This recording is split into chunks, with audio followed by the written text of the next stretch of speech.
دوستو، بزرگوں اور بھائیوں، ہم مسلمان ہیں۔ اللہ تبارک و تعالیٰ نے جو دین برحق ہمیں عطا فرمایا ہے، وہ دین ہماری تمام ضروریات کو پورا کرتا ہے۔ ہمیں یہ حکم دیا گیا ہے کہ ہم اللہ سے جب بھی مانگیں دنیا اور آخرت کی بھلائی مانگیں۔ ہمارے ہاں چونکہ ایک بڑا طبقہ ایسا ہوتا ہے الا ماشاء اللہ جس کو دنیاوی ضروریات پوری طرح گھیر لیتی ہیں اور دنیا داری کے مسائل ذہن پر، دل پر پوری طرح حاوی ہو جاتے ہیں۔ ہر وقت تصور یہی رہتا ہے کہ کسی طریقے سے میری دنیا داری مضبوط ہو جائے، میری دنیا داری مکمل ہو جائے، میرے روزمرہ کے کام پختہ ہو جائیں۔ اس کا لازمی نتیجہ یہ نکلتا ہے کہ انسان دینی کاموں کو بھی معاذ اللہ دنیا کے لیے کرنا شروع کر دیتا ہے۔ کعبۃ اللہ میں جا کر بھی، بیت اللہ شریف کا طواف کر کے بھی، حجر اسود کے بوسے کے بعد بھی، مقام ابراہیم پر نفل پڑھنے کے بعد بھی، حتیٰ کہ نبی اکرم صلی اللہ علیہ وسلم کی بارگاہ عالی مرتبت کی حاضری کے دوران بھی الا ماشاء اللہ لوگ دنیا ہی مانگتے رہتے ہیں۔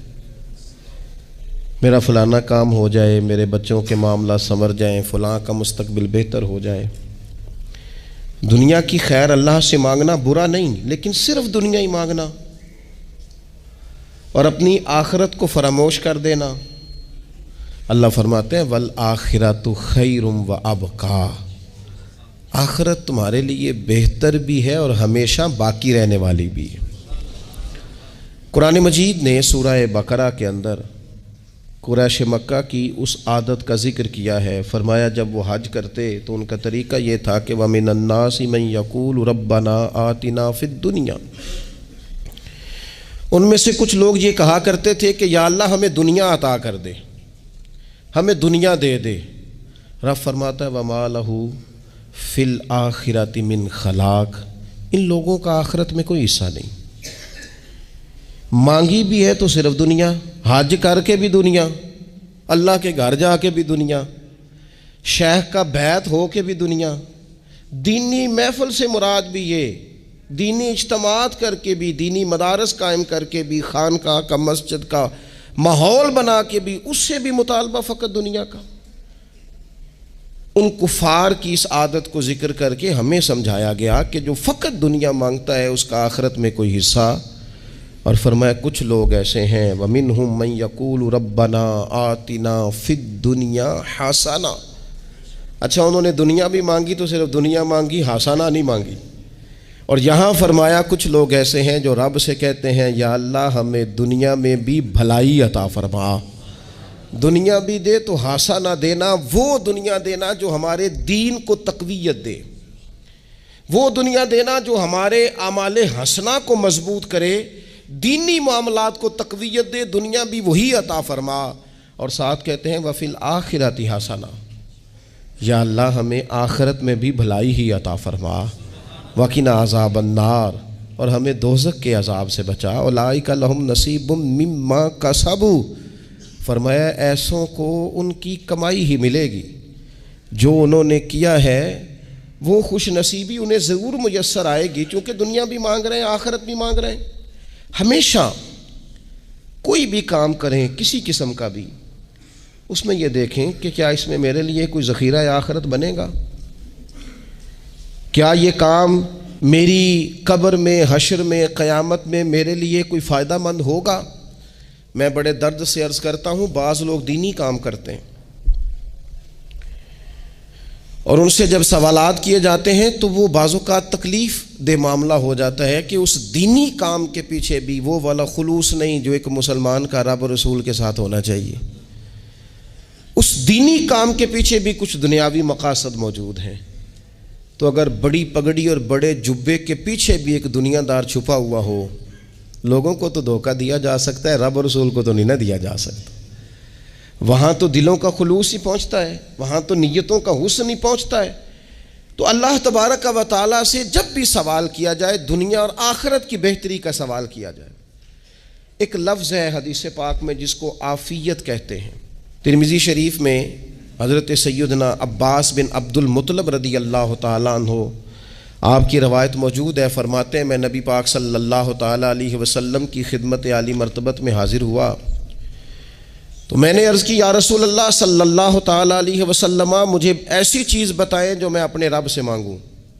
چیز مانگنی ہوتی ہے نا، بعض اوقات موقع ملتا ہے تو کئی دفعہ انسان امتحان میں آ جاتا ہے کہ اب مجھے موقع مل گیا ہے، مجھے کہا گیا کچھ مانگ لو تو بھلا میں کیا مانگوں۔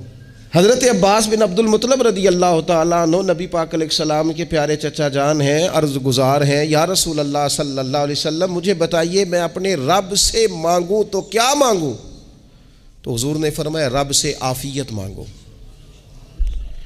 کہتے میں کچھ دن رکا، کچھ دنوں کے بعد پھر حاضر بارگاہ ہوا اور عرض کی یا رسول اللہ صلی اللہ تعالیٰ علیہ وسلم، مجھے بتائیے میں اپنے مالک سے مانگوں تو کیا مانگوں؟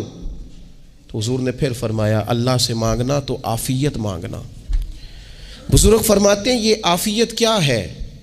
عافیت یہ ہے کہ یا اللہ ظاہری پریشانیاں، باطنی پریشانیاں، اے اللہ ظاہر کے میل کچیل بھی دور ہو جائیں، باطن کے بھی دور ہو جائیں، اے اللہ ہر معاملے میں، ہر آزمائش میں، ہر دکھ میں ہمیں تیری پناہ نصیب ہو جائے۔ یہ عافیت ہے۔ اور صوفیہ کرام فرماتے ہیں عافیت سے بڑی نعمت کوئی نہیں اگر کسی کو میسر آئے تو، عافیت سے بڑا حسن کوئی نہیں اگر کسی شخص کو یہ نصیب ہو جائے۔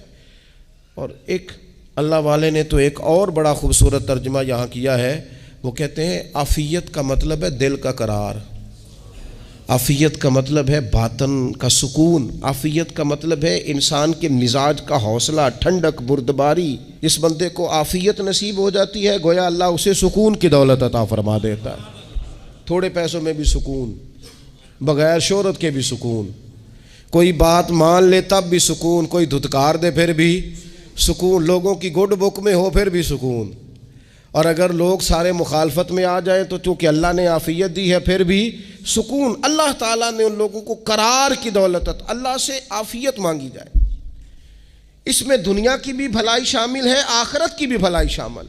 نبی اکرم صلی اللہ تعالیٰ علیہ وسلم توجہ دلاتے کہ اللہ سے تم عافیت مانگو۔ ہمارا نا جی، کیونکہ سب سے بڑا مسئلہ روحانی تربیت کا ہے، ہمارے ہاں باتیں ڈھیر سارے لوگوں کو آتی ہیں اور بہت زیادہ آتی ہیں، منصوبہ بندی کرنا، پلاننگ کرنا، اپنے معاملات کو خود سے کیسے لے کے چلنا ہے، کیسے ٹھیک کرنا ہے، اپنے حق میں دنیا کو کس طرح قائل کرنا ہے، یہ ڈھیر سارے لوگوں کو آتا ہے، اور اپنے حق میں دلائل کس طرح قائم کرنے ہیں، اس میں بہت سارے لوگ خود کفیل ہوتے ہیں، انہیں کسی سے مشاورت کی بھی ضرورت نہیں ہوتی۔ لیکن اللہ کی بارگاہ سے اپنا رشتہ کیسے جوڑنا ہے، مالک سے کرم کا سوالی کس طرح کر کے ہونا ہے، اللہ سے عافیت کا سوال کیسے کرنا ہے، یہ چونکہ روحانی تربیت میں ہمارا مزاج نہیں ہوتا لہذا ہم اس طرف جاتے نہیں، ہم وہ اپنی مرضی کی چیزیں، یعنی وظیفہ پوچھ کے گئے ایک صاحب، کچھ عرصے کے بعد آئے ہیں تو آ کے کہتے ہیں مولانا صاحب، پیر صاحب یا قاری صاحب یا فلاں صاحب، کسی سے بھی پوچھ کے گئے، کس چیز کو نیک آدمی جانا، پھر لوٹ کر آ کے کہتے ہیں کہ آپ نے وظیفہ بتایا تھا پر کام کوئی نہیں ہوا۔ تو میں تو صاف کہتا ہوں اور کھلے دل سے کہتا ہوں کہ بھئی وظیفہ آپ کو بتایا تھا کہ اللہ کی رحمت متوجہ ہوگی، خدا کی رحمت کو آواز دینے کے لیے وظیفہ دیا تھا، کوئی بھی وظیفہ رب کو مجبور تو نہیں نہ کر سکتا معاذ اللہ۔ اور وظائف کس لیے پڑھے جاتے ہیں کہ جلدی سے معاملات ٹھیک ہو جائیں، میرے حق میں چیزیں بہتر ہو جائیں، تو اللہ کی رضا کے لیے پڑھے جاتے ہیں۔ تو وظائف کو، عبادات کو، نوافل کو، تلاوت کو، درود پاک کو تو رضا الہی کا ذریعہ بنانا چاہیے، لیکن ہم چونکہ ایک پورا الجھاؤ رکھتے ہیں اپنی دنیا داری کے معاملات سیدھے کرنے میں، ایک پورا خیر رکھتے ہیں۔ وہ لوگ ملتے رہتے ہیں مختلف بزرگوں کی نسبت کے تعلق سے، تو بعض جگہوں پہ بعض لوگ بڑے تیز ہوتے ہیں، یعنی ان سے آپ کی ملاقات ہوتی ہے تو بندے کو محسوس ہوتا ہے کہ یار اسے تو پہلے ہی ساری باتوں کا پتہ ہے، اور کئی دفعہ ان سے ملنے کے بعد احساس ہوتا ہے کہ یار اس سے تو تھوڑا سیکھ ہی لیتے تو بہتر تھا، یہ تو بات بڑی آگے نکل گئی۔ سارا پتہ ہوتا ہے، باشعور ہوتے ہیں، لیکن ڈر آتا ہے اللہ سے۔ اتنا باشعور آدمی، سمجھدار، پنچایت، پریا، لوگ، دین، دنیا سارا پتہ ہے، نماز کا ٹائم آ گیا تو وہ چھپتا پھرتا ہے، اس کی طبیعت پر بوجھ بن رہا ہے معاذ اللہ اللہ کے حضور حاضر ہونا، اسے خیر کا کام کرنا پڑ رہا ہے تو وہ ادھر ادھر نکلتا جا رہا ہے۔ تو سوال یہ ہے کہ پھر یہ شعور کا کیا مطلب رکھا ہوا ہے ہم نے؟ پھر اللہ سے دعا کرنے کی ضرورت نہیں۔ وہ حضرت عارف رومی رحمۃ اللہ تعالی علیہ فرمایا کرتے تھے بعض لوگوں کو رب سارا کچھ دیتا ہے، سجدے کی توفیق نہیں دیتا۔ اس کا مطلب یہ ہے کہ وہ کہتا ہے یہ سارا کچھ لے اور نکل جا، میرے گھر نہ آنا، رکھ سارا کچھ پاس۔ رب سے عافیت مانگی جائے، اس سے اس کا فضل مانگا جائے، اس سے اس کا کرم مانگا جائے۔ اللہ کے پیارے رسول صلی اللہ تعالی علیہ وآلہ وسلم اس عافیت مانگنے پر زور دیتے، توجہ دیتے۔ میں آپ کو صحیح بتاتا ہوں، رب نے اگر کسی بندے کو عافیت میں رکھا ہو نا تو حالات کیسے بھی برے چل رہے ہوں اس کا بگاڑ کچھ نہیں سکتے۔ اور اللہ تعالیٰ معاف کرے 100 دفعہ خاکم بدہن، اگر کسی وقت اس کے کرم کی نگاہ پھر جائے تو پھر سارے اسباب سمیت بھی انسان اپنے پیروں پہ کھڑا نہیں رہ سکتا۔ اس سے جب تک طلب کرم نہیں ہوتا، طلب عافیت نہیں ہوتی، اس کی بارگاہ سے جب تک بندہ مومن پورا رجوع نہیں کرتا، یہ عافیت اتنی اعلیٰ چیز ہے کہ نبی پاک علیہ السلام نے فرمایا اذان اور اقامت کے درمیان جو وقت ہوتا ہے اس میں دعائیں رد نہیں ہوتی۔ دعا مانگا کرو گے تمہاری اللہ اپنے فضل سے قبول کر لے گا۔ عرض کی یا رسول اللہ کیا مانگے؟ تو فرمایا عافیت مانگو رب سے۔ حضرت انس بن مالک حدیث کے راوی ہیں رضی اللہ تعالیٰ عنہ، یہاں بھی فرمایا یہ عین قبولیت کا ٹائم ہے، اب اللہ سے عافیت مانگ لو، اس کی پناہ۔ ہم دعاؤں میں بھی محدود ہو جاتے ہیں۔ رب دا طالب کوئی نہ ملیا، جو ملیا طالب زردہ ہو، دعاؤں میں بھی حد بندی۔ بعض اوقات بچے بھی تربیت کرتے ہیں نا، ایک مولانا ہے ان کا خیال ہے کہ انہوں نے مجھ سے کچھ پڑھا ہے تو کبھی کبھی استاد جی کہہ دیتے ہیں، بہت پرانی بات ہے، انہوں نے مجھے فون کیا کہ اگر آپ کبھی تشریف لائیں، تو میں نے کہا پتر دعا مانگ اللہ کو چھوٹی جی گڈی دے وے۔ تو اس بچے نے میری بڑی تربیت کی، کہنے لگا استاد جی اللہ کو لو منگنی ہے تو وڈی ساری منگو، آپ نے محدود کیوں کیا کہ بھئی یہ چھوٹی سی اللہ گاڑی کیوں اللہ چھوٹی دے، رب دے تو بڑی دے اور رحمت سے دے، اللہ سے مانگنی ہے نا جی۔ ہم تربیت نہیں لیتے۔ میں نے اس کا شکریہ ادا کیا، میں نے کہا بیٹے تو نے بڑی سونی بات کی، اللہ تجھے اس کا اجر عطا کرے، اللہ تجھے برکات عطا کرے۔ اگر آپ نے سیکھنا ہے تو پھر آپ سیکھ لیں گے، اور اگر نہیں سیکھنا تو پھر یہی کہنا ہے ساری عمر لنگی بندہ کو نہیں ملیا، چونکہ مزاج نہیں ہے نا سیکھنے کا، اس لیے پھر ملا ہی کوئی نہیں، پھر ساری زندگی کو میسر ہی نہیں آیا، کسی نے نصیحت ہی نہیں کی، کوئی آنکھوں کو بھایا ہی نہیں، خود ہی بڑے سیانے تھے، خود ہی بہت بڑے تھے، اپنا قد ہی بڑا اونچا تھا، سب ٹھگنے چھوٹے اور کمزور اور بونے نظر آئے۔ عزیز بھائی، جب عافیت، ایک بزرگ تھے ہر وقت اللہ سے عافیت مانگتے تھے، ہر وقت اللہ سے عافیت مانگتے تھے، ہر وقت عافیت مانگتے تھے۔ لوگوں نے پوچھا، لوگ ان کو صالح جانتے تھے، نیک سمجھتے تھے کہ حضور آپ اور کوئی دعا مانگتے نہیں، عافیت ہی مانگتے ہیں۔ فرمانے لگے میں مانگا کرتا تھا شروع میں، بعد میں خیال آیا ہے اور بھی دعائیں مانگا کرتا تھا، یہ احساس بعد میں نصیب ہوا۔ فرماتے میں مزدوری کرتا تھا، مال برداری کرتا تھا، ایک جگہ پہ ڈیوٹی کر رہا تھا تو تھک گیا، اور وہ جو کام لینے والے لوگ تھے ان کا رویہ بھی بڑا ترش تھا، تکلیف ہوئی، تو میں نے اپنے مالک کی بارگاہ میں عرض کی مالک اگر 2 روٹی بغیر مجھے مشقت کے مل جائے دن میں تو تیری بارگاہ تو بڑی کریم ہے۔ کہتے ہیں میں نے یہ دعا مانگ لی، ذرا میں تھوڑا آگے بڑھا تو 2 بندے آپس میں لڑ رہے تھے، میں ان کی صلح کرانے کے لیے، انہیں بچانے کے لیے آگے بڑھا، تو میں جس کو چھڑا رہا تھا دوسرے نے میرے اوپر ضرب لگا دی، میرا بھی سر پھٹ گیا۔ تھوڑی دیر کے بعد وہاں پولیس آ گئی، وہ تینوں کو لڑنے والا سمجھ کے اٹھا کے لے گئے، مجھے جیل ہو گئی۔ 2 روٹیاں بغیر مشقت کے روز ملنی شروع ہو گئی۔ دعا مانگی تھی نا کہ یا اللہ 2 روٹیاں مل جائے نا بغیر مشقت کے، کہتے ہیں وہ 2 روٹیاں روز ملتی، کوئی کام نہیں کرنا پڑتا تھا، پر جیل ہو گئی۔ فرماتے ہیں میں بڑا پریشان تھا، روز روٹیاں پابندی سے آتی اور بہترین آتی، کھانا ملتا۔ پھر کچھ عرصے کے بعد میں نے سوچا کہ یار یہ دعا تو قبول ہو گئی نا تیری، اب تو اگر اس پر کوئی الگ بات کرے گا تو وہ تو غلط کرے گا۔ کہتے ہیں پھر خود ہی میرے دل میں اللہ نے بات ڈالی اور میں نے عرض کی مالک 2 روٹیاں نہیں، مجھے تو عافیت چاہیے، مجھے تو عافیت دے، میرے اوپر تو کرم فرما، تو نظر رحمت کر، جے ایک قطرہ بخشے مینوں، جے ایک قطرہ بخشے مینوں تے کام بن جاندا ہی میرا، مہربانی کر عافیت عطا کر۔ فرماتے پھر خدا نے کرم کیا، کہاں سے اسباب بنے میرے جیل سے چھوٹنے کے، کون کون میرے ضمانتی بنے اللہ ہی جانتا ہے۔ فرماتے ہیں دروازے بھی کھل گئے، رزق بھی ملتا ہے، صحت بھی میسر ہے، سجدہ بھی کر لیتا ہوں، سویرے تلاوت بھی کرتا ہوں، شام کو مدینے والے کی بارگاہ میں رج کے درود و سلام بھی عرض کرتا ہوں، میں ممکن ہوتا ہے تو کسی غریب کی داد رسی بھی کرتا ہوں۔ اب سمجھ آئی ہے، ربنا آتنا فی الدنیا حسنۃ وفی الآخرۃ حسنۃ وقنا عذاب النار۔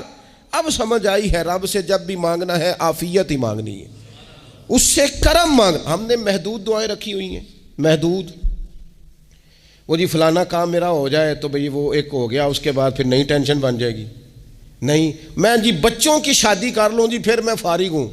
آپ شادی کر کے دیکھیں، لاگ پتہ جائے گا کیسے فارغ ہوتے ہیں۔ آپ یہاں رکتے کیوں ہیں؟ آپ خدا سے عافیت کیوں نہیں طلب کرتے؟ اس کی بارگاہ سے وہ کیوں نہیں مانگتے کہ جو ایک قطرہ ملے تو دنیا اور آخرت کے سارے کام ہو جائے؟ اس سے اس کی رحمت کا سوال کرے، اس سے اس کے کرم کا سوال کرے۔ اللہ کی بارگاہ میں بھی حاضر ہونا اور جچی تلی اور جناب ناپ تول کر اور محدود چیزوں کا سوال کرنا، مالک سے مانگیں، اور وہ جب دیتا ہے تو دیتا بھی بے حساب ہی ہے۔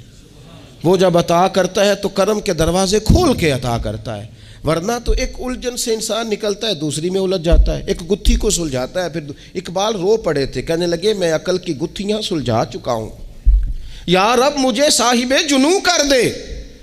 اللہ یہ بڑا میں نے ہیر پھیر دیکھ لیا، مجھے دیوانہ بنا، اب مجھے جنون ہو، اب میں کسی کے لیے رویا کروں، اب میں کسی کی یاد میں تڑپا کروں، اب میں رات کسی کے لیے میری آنکھیں بیدار رہیں۔ یہ بڑی ہو گئی دنیا داری، عقل کی گتھی حالانکہ نہیں سلجھتی، پر اقبال کہتے ہیں عقل کی گتھیاں سلجھا چکا ہوں، یا رب مجھے صاحب جنوں کر دے۔ اور پھر کہنے لگے بجھی عشق کی آگ اندھیر ہے، اب یہ مسلمان نہیں، یہ خاک کا ڈھیر ہے، تو مٹی بن کے رہ گیا۔ کیا کہاں اپنی ساری توجہات کا قبلہ کس چیز کو؟ میرے عزیزو اللہ سے عافیت۔ نبی پاک علیہ الصلوۃ والسلام نے ایک شخص سے پوچھا کیا دعا مانگ رہے ہو؟ تو اس نے کہا یا رسول اللہ میں اللہ کی بارگاہ میں صبر کا سوال کر رہا ہوں۔ تو حضور فرمانے لگے صبر تو مصیبت پر ہوتا ہے۔ یا رسول اللہ پھر کیا مانگوں؟ آپ ان جملوں اور لفظوں کی گہرائی کو سمجھیں، صبر کے لیے تو پہلے مصیبت آئے گی، پھر صبر آئے گا۔ تو یا رسول اللہ کیا مانگوں؟ فرمایا تو رب سے عافیت مانگ۔ مانا کیا ہے؟ مصیبت آئے کیوں؟ اللہ تجھے اپنی حفاظت کے حصار میں لے لے، وہ وقت ہی کیوں آئے کہ جب تیری طبیعت الجھ جائے، جب تو پریشان ہو جائے، جب تو تو اللہ سے عافیت مانگنا۔ جب تو عافیت مانگے گا تو اگر کبھی مشکل آئے گی بھی نا، تو خدا پھر اپنے فضل سے مشکل سے نکلنے میں رستہ بھی بڑی جلدی عطا فرمائے گا اور تیرے اوپر فضل فرمائے گا۔ اگر عافیت، یہ جو ہم نبی پاک کی امت ہے نا، تو یہ ہمارے گرد اللہ کے فضل اور اس کی رحمت کا حصار ہے، یہ حصار ہے ہمارے گرد۔ وہ درویش نے کہا تھا نا کہ کروں شکر کتنا اور کروں فخر کتنا کہ تیرے کرم نے مجھے فائز المرام کیا، دیکھو بنا کے سید عالم کا امتی مجھ کو گناہ سے پہلے ہی بخشش کا انتظام کیا۔ ابھی میں نے غلطی کی نہیں، لیکن مجھے حضور کا غلام بنا دیا، بخشش کا بندوبست پہلے ہو گیا۔ اپنے مالک سے، بیمار بھی اس سے عافیت مانگیں، مقروض بھی اس سے عافیت مانگیں، بے اولاد بھی اس سے عافیت ہی مانگیں، صاحب اولاد بھی اس سے عافیت ہی مانگیں، جو دولت کے حصول کے رزق حلال کے خواہش مند ہیں وہ بھی اس سے عافیت مانگیں، اور جن کی جھولی اس نے بھر دی ہے وہ بھی اپنے رب سے عافیت ہی مانگیں۔ مالک سے جب سوال کریں، ایک بزرگ تھے انہوں نے تو اپنی انگوٹھی میں لکھوا لیا تھا کہ یا اللہ مجھے عافیت عطا فرما، مگر جب بھی دیکھتا ہوں یاد آ جاتا ہے کہ اللہ سے عافیت مانگنی۔ اپنے مالک کی بارگاہ کے اندر دیکھو، میں نے دیکھا ہے وہ کسی نے کہا تھا کہ تیری خواہش ہے کہ وہ تیری آرزو کرے پوری، اور میری خواہش ہے کہ تیری آرزو بدل جائے۔ کچھ لوگ ایسی خواہشات بھی لے کے آتے ہیں کہ جو پوری نہ ہو تو بہتر ہوتا ہے، اس لیے آپ کو پتہ ہے موت مانگنا جائز نہیں دین میں. مصائب سے گھبرا کر، مشکلات سے گھبرا کر، زندگی کے مد و جزر سے پریشان ہو کر موت کا سوال کرنا جائز نہیں. کس طرح جائز ہے؟ ان لفظوں کے ساتھ دعا کر سکتا ہے کہ یا اللہ جب تک میری زندگی بہتر ہے مجھے زندہ رکھ، اور جب میرا دنیا سے جانا بہتر ہے پھر تو مجھے اپنی بارگاہ میں بلا لے. یہ بھی کیا ہے؟ یہ بھی عافیت کا سوال ہی ہے کہ یا اللہ رکھ بھی تب تک جب تک رہنا بہتر ہے. نبی پاک نے بھی ارذل العمر ہونے سے پناہ مانگی. ہمارا یہ مزاج بن گیا ہے کہ ہم اپنے حق میں ایسی چیزوں کا سوال کر رہے ہوتے ہیں جو کئی دفعہ ہمیں مل جائیں تو ہمارا نقصان کریں. قرآن حکیم ایک جگہ پہ اللہ کریم نے فرمایا ہے کہ اگر سب لوگوں کو مال دے دوں تو بغاوت کریں، فساد ہو جائے. کیا مانا؟ کہ اپنا نقصان کر بیٹھے لوگ. ہم اپنے مالک کی بارگاہ میں بعض ایسی چیزوں کے سوالی ہیں کہ جو ہمارے لیے ٹھیک نہیں ہے، ہمیں اس کے کرم پر چھوڑنا ہے، اس سے عافیت مانگنی. اور بعض لوگ، کیونکہ میں کہہ چکا ہوں شروع میں کہ ہماری دینی روحانی تربیت نہیں ہوتی اور ہم کہیں سے باقاعدہ اسباق لینے کے قائل ہی نہیں ہوتے، پوری تربیت کا ہمارا مزاج نہیں ہوتا، اپنی عقل اور اپنا شعور اور اپنے حساب سے ہم زندگی کو بتانا چاہتے ہیں. اور یہ جو میرا دور ہے یہ ویسے ہی الجھا ہوا زمانہ ہے، اللہ ماشاء اللہ، پتہ نہیں کوئی کیا بول رہا ہے، کوئی کیا کہہ رہا ہے، ایسے ہے جیسے کوئی میلہ لگا ہوا ہے اور کان پڑی آواز سنائی نہیں دے رہی. جس کی دکان پر کوئی گاہک نہیں وہ بھی کہہ رہا ہے لائنیں بنا لو. ایسا الجھا ماحول ہے اور ایسی آزمائش ہے کہ لوگ بیچارے پریشان ہیں. دیکھیں جب تربیت کے ساتھ انسان آگے بڑھتا ہے نا، ہمارے پاس مقتدا ہے اللہ رسول کا کلام، ہمارا پیشوا ہے رب رسول کا فرمان. جب ہم کتاب و سنت کی روشنی میں آگے بڑھتے ہیں تو پھر ہمارے لیے منزل آسان بھی ہوتی ہے اور قریب بھی ہوتی ہے. پھر ہمارے لیے آگے کی طرف سفر کرنا، آگے بڑھ جانا یہ آسان ہوتا ہے. آپ غور کریں جو لوگ دنیا میں کامیاب رہے، بھلا کس طرح کامیاب رہے؟ وہ اس طرح کامیاب رہے کہ انہوں نے نا اپنے رب سے عافیت مانگی. اللہ تعالیٰ نے خود بخود ان کے لیے رستے بنائے. آپ تاریخ پڑھیں گے بعض لوگوں کی تو لگ نہیں رہا تھا کہ وہ اتنی کامیابی حاصل کریں گے. دیکھ لیں آپ حضرت غوث اعظم جیلانی رضی اللہ تعالیٰ عنہ بغداد شریف تشریف لاتے ہیں تو ان کی کیفیت یہ ہے کہ پتے کھا کے گزارا کرنا پڑتا ہے. یعنی پیچھے کوئی ایسا بیک گراؤنڈ کسی کا بنایا ہوا ادارہ، کوئی بڑی خانقاہ، کوئی بڑے لمبے چوڑے والد صاحب کے مریدین، کوئی بڑا لمبا سلسلہ نہیں مل رہا. ان کو بظاہر پتے کھا کے گزارا کرنا پڑتا ہے، لیکن چونکہ وہ نکلے ہیں اللہ کی مدد کے ساتھ، انہیں اللہ نے تائید دی ہے، فضل فرمایا ہے، تو نتیجہ یہ نکلا ہے کہ 70 ہزار بندہ ایک ایک وقت میں تربیت لینے کے لیے ان کے سامنے موجود ہے. یہ اللہ نے اسباب بنائے ہیں، کیونکہ جب رب عافیت عطا کرتا ہے تو پھر اللہ اسباب بھی پیدا فرماتا ہے. ہمارا ذہن تو تھک جاتا ہے سیاست کرتے کرتے. ہم تو جناب پوری ترتیب سے ہمیں سلیقہ آتا ہے کس طرح کر کے کس بندے کو کیسے قائل کرنا ہے. پورے طور پر ہم وہ ساری زندگی سیاست کرتے رہتے ہیں. وہ خاندانوں میں بھی چلتی ہے، گلی محلے میں بھی چلتی ہے، دوستوں میں بھی چلتی ہے، اور بعد میں پتہ چلتا ہے کہ یہ پتے کھیل کون رہا تھا، اصل میں صلح کرانے والا تھا کہ لڑائی کرانے والا تھا. یہ سب کا خیر خواہ تھا، یہ سب کی ذہن کے اندر فطور کی آمیزش ہی اس شخص کی وجہ سے تھی. ہم چونکہ وہ خاص عافیت اللہ سے نہیں مانگتے، ہماری مخصوص سیاست ہوتی ہے سبھی کو راضی رکھو. اس کا نتیجہ یہ نکلتا ہے کہ ایک ٹائم آتا ہے کوئی بھی راضی نہیں رہتا. ہم اگر اپنے مالک کی طرف رجحان کریں اور اللہ نے جو ہمیں شعور دیا ہے اس شعور کو لے کر اللہ کی بارگاہ کی طرف بڑھیں. آپ یقین کریں اعلیٰ حضرت بریلوی رحمۃ اللہ علیہ کی کتابیں ہیں، ایک ایک کتاب پر پی ایچ ڈی ہو رہی ہے، اور انہوں نے 150 سال پہلے بیٹھ کر جو کچھ لکھا تھا بھائی نہیں لفظ بلفظ اس کی ضرورت آج محسوس ہو رہی ہے اور آنے والے وقت میں بڑھ رہی ہے. لیکن ان کے پاس کوئی ٹیم نہیں تھی، 50 لوگ نہیں تھے جو ان کے پاس بیٹھ کے لکھواتے، اپنا پریس نہیں تھا، ایسے لوگ نہیں تھے کہ جن کو پتہ ہوتا کہ کتاب ہم کل چھاپیں گے اور اتنے فیصد یہ مارکیٹ میں نکل بھی جائے گی. ایسا کچھ نہیں تھا. کیا تھا؟ اللہ کی مدد ساتھ تھی، تائید ایزوی ساتھ تھی، اللہ نے اپنی عافیت میں رکھا تھا. وہ قرآن مجید کی آیت کا ترجمہ کرتے ہیں نا اعلیٰ حضرت اہدنا الصراط المستقیم، یا اللہ ہمیں سیدھی راہ پہ چلا.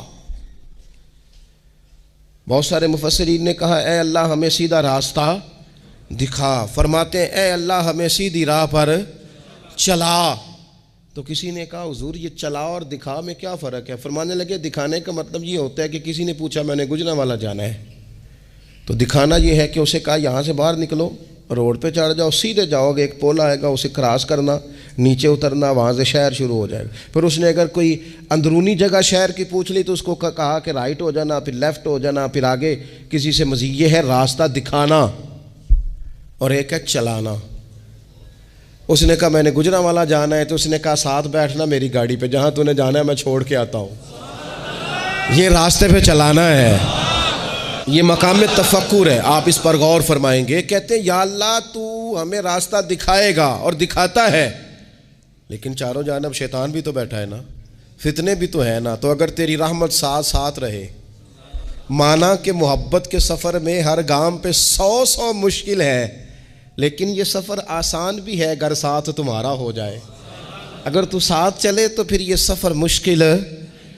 وہ ہارون رشید نا اپنے محل کی چھت پہ ٹہل رہا تھا، سب سے اوپر والے چوارے پر، نیچے سے حضرت بہلول دانا گزر رہے تھے، اوپر اس کے ساتھ سپاہی بھی تھے، گن مین بھی تھے۔ اس نے کہا یہ بابا تو ذرا اوپر اٹھاؤ۔ انہوں نے ایک ڈولی، ایک ٹوکری سمجھ لیں، اس کو رسیاں باندھ کے نیچے پھینکا۔ نیچے جو سپاہی تھے ان کو کہا کہ یہ بابا جی کو پکڑ کے اس میں بٹھاؤ۔ انہوں نے جبرن تھاما بابا جی کو، اس میں ڈالا، اوپر والوں نے کھینچ لیا۔ 2-3 منٹ لگے۔ ہارون رشید کے سامنے حضرت بہلول دانا پہنچ گئے تو تھوڑے ناراض بھی ہوئے کہ یہ کوئی طریقہ تو نہیں نا بلانے کا۔ ملاقات ہوئی تو کہا کیوں بلایا؟ کہنے لگا ایک مسئلہ پوچھنا تھا۔ فرمانے لگے بادشاہ ہے نا، تیرے مسئلے پوچھنے کا بھی اپنا ہی انداز ہے، پوچھ مسئلہ۔ کہنے لگا بابا پوچھنا تھا کہ آپ اللہ تک کیسے پہنچے؟ حضرت بہلول دانا چپ کر گئے۔ 2-4 منٹ کے بعد کہنے لگے جس طرح ابھی زمین سے تیرے تک نہیں پہنچا، بالکل اسی طرح ہی پہنچ گیا ہوں رب کریم کی بارگاہ تک، اور وہ بھی جو اس نے کرم فرمایا ہے، ورنہ میں تو نہیں سمجھتا کہ میں پہنچ گیا ہوں، وہ بھی اگر تیری خوش گمانی ہے۔ تو ہارون رشید کہنے لگا مجھے سمجھ نہیں آئی۔ فرمانے لگے تو بادشاہ جو ہے، اتنی جلدی کیسے سمجھ میں آئے گی تجھے بات؟ فرمانے لگے اگر میں تجھ سے ملنا چاہتا نا تو میں ایک درخواست لکھتا، پھر کسی وزیر سے سفارشی سائن کراتا، پھر وہ جمع کراتا، پھر مجھے ٹائم ملتا کہ فلاں دن فلاں تاریخ فلاں ٹائم آ جانا، پھر آ کے میں لائن میں لگتا۔ پھر بھی تو بادشاہ ہے، تیرا موڈ بنتا ملنے کا کہ نہ بنتا؟ جب میں چاہتا تو پتہ نہیں کتنا ٹائم لگ جاتا، جب تو نے چاہا ہے نا تو 1 منٹ بھی نہیں لگا۔ فرمانے لگے میں نے دعویٰ ہی نہیں کیا کہ میں جد و جہد کر کے پہنچوں گا، میں نے تو رب کی بارگاہ میں عاجزی کی ہے، پھر رب نے ہی کرم فرمایا ہے، اسی نے مہربانی کی ہے۔ مانا کہ محبت کے سفر میں ہر گام پہ 100 مشکل ہے، لیکن یہ سفر آسان بھی ہے اگر ساتھ تمہارا ہو جائے۔ اس کے کرم کا ساتھ رہا ہے، اس سے عافیت مانگی ہے، اپنے آپ کو اس کے سپرد کیا ہے تو اس نے کرم کر دیا۔ جب تک یہ مزاج نہیں ہم بناتے کہ مالک سے عافیت کا سوال کریں، اپنے آپ کو اپنے رب کے حوالے کر دیں، اس کی رحمتوں کے سپرد کر دیں، اتنی دیر تک زندگی میں ٹھہراؤ نہیں آتا، قرار نہیں آتا۔ مشکات میں موجود ہے، اللہ کے پیارے رسول صلی اللہ تعالیٰ علیہ وسلم تیمارداری کے لیے گئے تو صحابہ کرام فرماتے ہیں وہ بندہ نا اتنا پتلا نحیف اور لاغر ہو گیا تھا جس طرح چڑیا کا بچہ ہوتا ہے، کمزوری ضعف طاری تھا۔ تو محبوب کریم نے اسے دیکھا تو بڑے کریمانہ انداز میں کریم فرمانے لگے تو کوئی دعا نہیں مانگتا، تو عافیت نہیں مانگتا اللہ سے؟ عرض کی یا رسول اللہ صلی اللہ تعالیٰ علیہ وسلم، میں نے اپنے رب کی بارگاہ میں عرض کی ہے مالک قیامت کا عذاب بڑا سخت ہے، میں نہیں برداشت کر سکتا، تو نے اگر مجھے کوئی سزا دینی ہے تو یہیں دے لے، قیامت کو نہ دینا۔ تو کہتے ہیں محبوب فرمانے لگے سبحان اللہ، او خدا کے بندے تو رب کی سزا دنیا میں بھی نہیں سہ سکتا، اللہ سے یہ بھی سوال نہ کر، تو رب سے کہہ ربنا آتنا فی الدنیا حسنۃ وفی الآخرۃ حسنۃ وقنا عذاب النار۔ تو رب سے دنیا میں بھی حسنہ مانگ، بھلائی مانگ، تو آخرت کے لیے بھی بھلائی مانگ، تو اس سے عافیت کا سوال کر۔ تو نے یہ سوال کیوں کیا؟ عرض کی یا رسول اللہ کرم ہو گیا ہے، مجھے سمجھ آ گئی ہے، اب میں اسی طرح ہی کروں گا۔ عزیز دوستو ہم کہاں سہ سکتے ہیں؟ ہم دنیا میں رب کی سزا ہم نہیں سہ سکتے، ہم کمزور ہیں، تو گرمی نہیں سہ سکتے، شدید سردی نہیں سہ سکتے، شدت کی بھوک لوگ نہیں سہ سکتے، کوئی آزمائش نہیں سہ سکتے۔ وہ جو لوگ بعض اوقات کہہ دیتے ہیں نا جی فلاں چیز ہمارے اعمال کا نتیجہ ہے، تو میں کیا کرتا ہوں، نہ کو یار ہم تو یہ بھی نہیں سہ سکتے، ہم کہاں برداشت کر سکتے ہیں، ہمیں تو وہ معاف ہی فرمائے، ہم حساب والے ہے ہی نہیں، ہم تو صرف معافی والے ہیں۔ ہم سے نہ حساب پوچھے، اس نے حساب پوچھا تو پھر تو بڑی مشکل ہو جائے گی، اگر اس نے حساب پوچھا تو بڑی رسوائی ہو جائے گی، اگر حساب پوچھا تو مشکلات سامنے دکھائی دینے لگ جائیں گی۔ ہم سے تو وہ درگزر والا معاملہ کرے، ہم سے تو وہ کہے جا میں نے محبوب کے صدقے تجھے معاف کیا، جا تیرے لیے رحمت اور بخشش والا فیصلہ کیا۔ وہ کوئی سبب، اس کی رحمت کسی سبب کو دیکھ لے اور درگزر کر لے۔ تو آج کی پوری گفتگو میں آج آپ کو بڑی ذمہ داری سے یہ گزارش کر رہا ہوں، اللہ سے عافیت مانگے، ہر وقت عافیت مانگے۔ میری سالوں سے روٹین ہے، میں دعا مانگتا ہوں اللہم انا نسألک العفو والعافیت فی الدین والدنیا والآخرہ۔ اور یہ خاموش تبلیغ ہوتی رہی، میں مانگتا رہا، کئی بچوں کو ویسے یاد ہو گئی، اس کو یاد کر لیں، اللہ سے عافیت مانگے، دین میں، دنیا میں، آخرت میں، اس کو اپنا مزاج بنائیں۔ اللہ تبارک و تعالی ہم سب کو عافیت نصیب فرمائے۔ آخر دعوانا الحمدللہ۔ جدوں تو گی اتھرو پوجڑ نہیں، میں اکھیاں پر کے کی کردا، ایتھے لکھاں راجے پھر دینے، میں مرزا بن کے کی کردا۔